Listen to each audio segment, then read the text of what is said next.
Good afternoon, good evening, good morning sa inyo, saan ka man naroon. God bless. Dito tayo sa terminal. Saturday.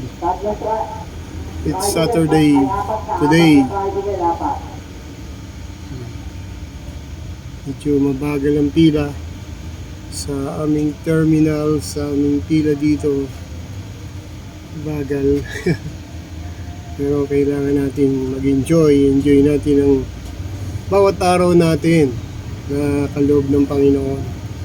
Siyempre, kahit tayo ay truck driver, kailangan meron tayong masayang araw na saan ka man naroon.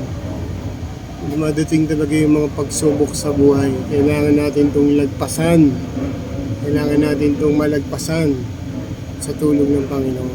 Ito naman ang Panginoon, tumawag lang tayo sa Panginoon, tutugunin naman tayo ng Panginoon sa bawat hinaing natin o kaya sa mga problemang kinakaharap natin.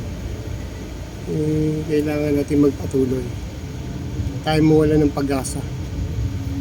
Andiyan ang Panginoon na maasahan natin. Hindi man natin maasahan yung kahit mahal natin sa buhay o kaya yung mga kaibigan natin, kumpare natin, wala tayong malapitan, unahin natin ang Panginoon.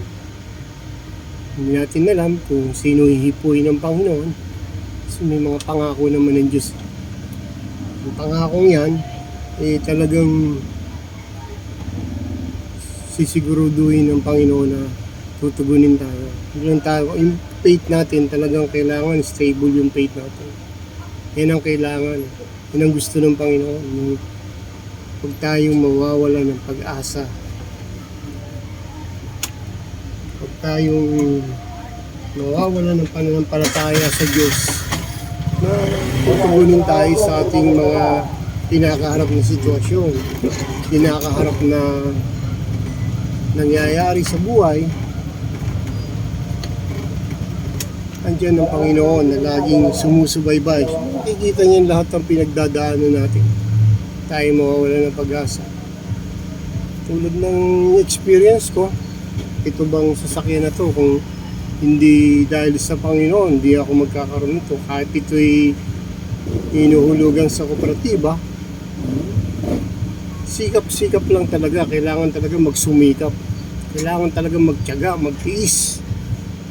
Kaya nga sa panahon nitong mga nakaraang 2 taon, dahil 2 years na to pero ganun pa man sa tulong ng Panginoon, sa tulong ng Diyos, sa tulong ng Panginoong Hesus, nakakaraos naman.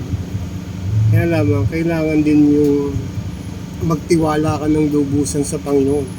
Dahil ang pagtitiwala sa Panginoon talagang garantisado tutugon ng Panginoon. Susulat yan sa Jeremiah 33:3.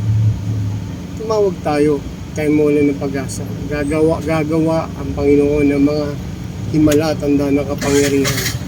Maring, siyempre tayo, limitado kakayahan natin, limitado kaisipan natin, hindi natin alam mangyayari, pero ang Panginoon alam lahat yan.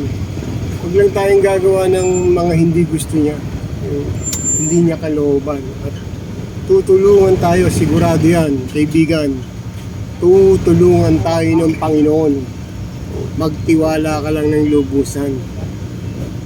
At maraming salamat kung sino ka man sa pagkakataon na ito.